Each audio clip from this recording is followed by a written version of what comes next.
नमस्कार दोस्तों। पिछले कुछ दिनों से फ्रांस और मुस्लिम देशों में टकराव की स्थिति बनी हुई है।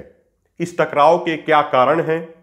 इस टकराव के अलग अलग क्या पहलू हैं? आज इन्हीं सब चीजों पर इस वीडियो में हम आपसे बात करेंगे।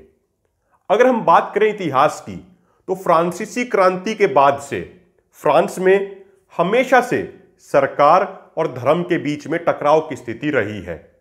इसीलिए 1905 में फ्रांस में एक कानून बनाया गया जिसका नाम था separation of state and church. उस कानून के तहत सरकार और चर्च को अलग अलग कर दिया गया। इस कानून को फ्रांसीसी भाषा में लाइसिटे भी बोला जाता है, जिसका मतलब है सेक्युलरिज्म। इस कानून में 3 मुख्य प्रावधान थे। पहला प्रावधान यह था कि सरकार का कोई भी धर्म नहीं होगा। दूसरा प्रावधान यह था हर व्यक्ति को धार्मिक स्वतंत्रता होगी। और तीसरा प्रावधान यह था कि जो उस समय चर्च के पास बहुत सारी अथॉरिटीज थी, वो सभी अथॉरिटीज वापस ले ली गई थी और वो सभी अथॉरिटीज, वो सभी अधिकार सरकार के पास चले गए थे। अगर अभी हालिया समय की बात करें तो कई वर्षों से फ्रांस के अंदर फ्रांसीसी कानूनों बनाम इस्लाम की एक लड़ाई छिड़ी हुई है। 2005 में डेनमार्क के एक अखबार ने पैगंबर मोहम्मद के कुछ कार्टूनों को छापा। उससे अगले ही साल फ्रांस की एक मैगजीन चार्ली हेब्दो ने पैगंबर मोहम्मद के उन्हीं कार्टूनों को प्रकाशित किया। उसके बाद से लगातार कई बार चार्ली हेब्दो ने उन कार्टूनों को प्रकाशित किया और इसके पीछे उनका तर्क था freedom of expression, freedom to draw. यानी जो एक फ्रांस का सेक्युलरिज्म है, जिसे लाइसिटे भी बोला जाता है, उसके तहत यह बात कही जाती है कि हर व्यक्ति को अपनी बात रखने का अधिकार है, हर व्यक्ति को कुछ भी ड्रॉ करने का अधिकार है। और फ्रांस के सेक्युलरिज्म को यूरोप में सबसे एडवांस माना जाता है। 2015 में कुछ आतंकवादियों ने चार्ली हेब्दो मैगजीन के कार्यालय के ऊपर आतंकी हमला किया, जिसमें 15 लोग मारे गए।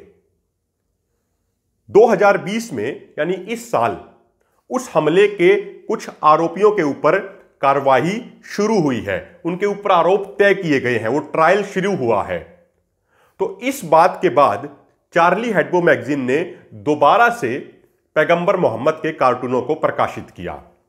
उसके बाद 2 अक्टूबर को फ्रांस के राष्ट्रपति मैक्रोन ने एक भाषण दिया, जिसमें उन्होंने ये कहा कि पूरी दुनिया में इस्लाम क्राइसिस में है, यानी पूरी दुनिया के अंदर इस्लाम संकट में है और अभी इस्लाम को एनलाइटनमेंट किए जाने की जरूरत है, यानी इस्लाम के अंदर सुधार होने चाहिए।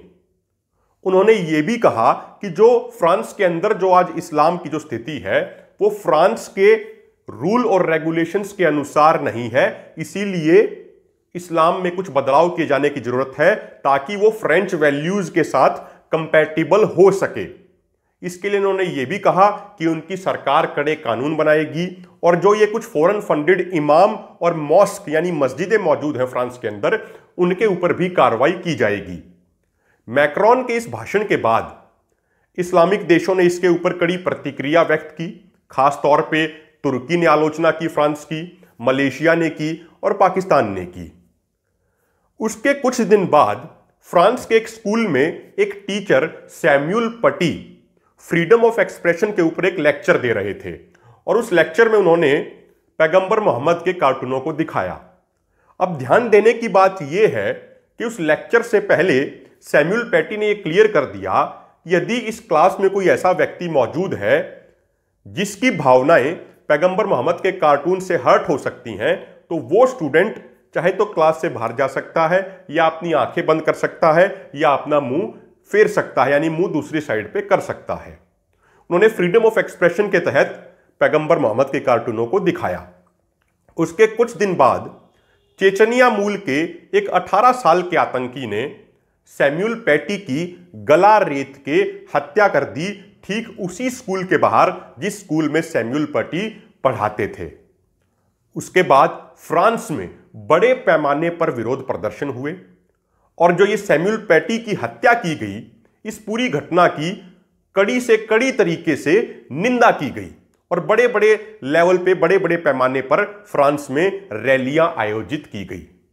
उसके बाद फ्रांस के राष्ट्रपति इमैनुअल मैक्रोन ने कहा कि फ्रांस हमेशा से freedom of expression, freedom of speech, freedom to draw के साथ खड़ा रहा है और आगे भी इसी मजबूती से खड़ा रहेगा। उसके बाद इमैनुअल मैक्रोन की सरकार के कई मंत्रियों ने बहुत कड़े बयान दिए। उन्होंने कहा, अब तक ये रेडिकल इस्लामिस्ट दूसरे लोगों को डराते रहे हैं, लेकिन अब खुद रेडिकल इस्लामिस्ट को डरना पड़ेगा, यानी fear will change the side.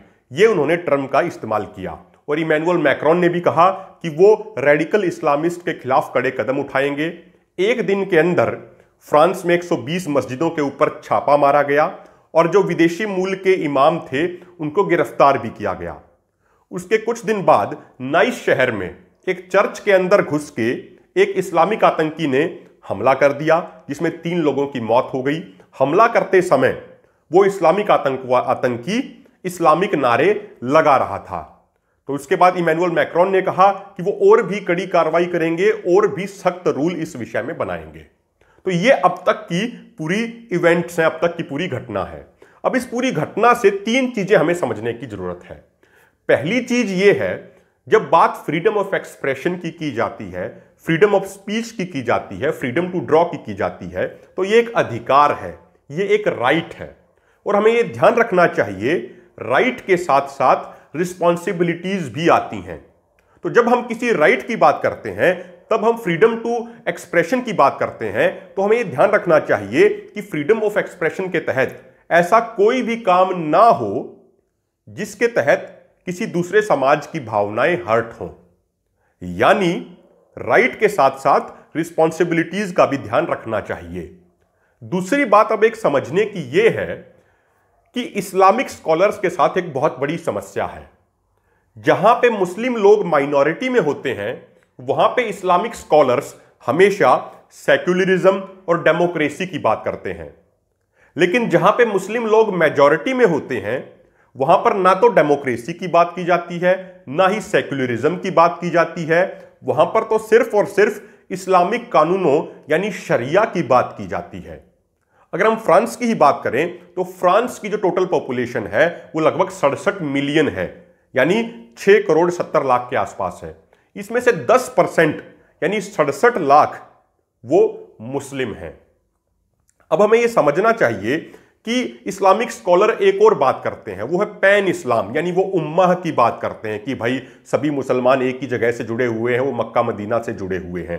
लेकिन यहां पे एक बात समझने की ये है कि भाई किसी भी व्यक्ति की धार्मिक भावनाएं कहीं भी जुड़ी हो सकती हैं, लेकिन हर व्यक्ति की सामाजिक और राजनीतिक भावनाएं उस देश के कानून से जुड़ी होनी चाहिए जिस देश की मिट्टी में उसने जन्म लिया है और जिस देश की मिट्टी में उसे मिल जाना है।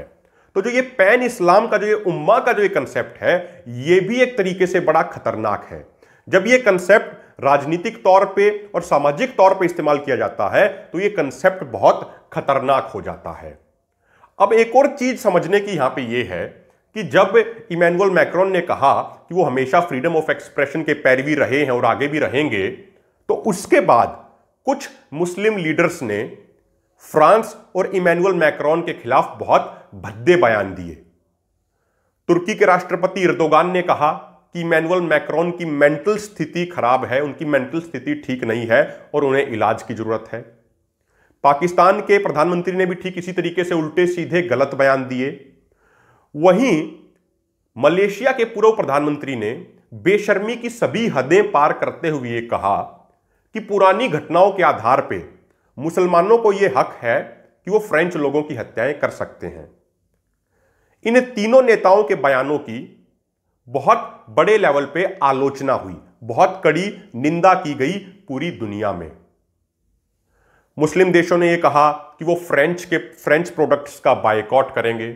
लेकिन यहां समझने की बात यह है कि जो ये इस्लामिक स्कॉलर्स के जो डबल स्टैंडर्ड हैं, ये बहुत खतरनाक है।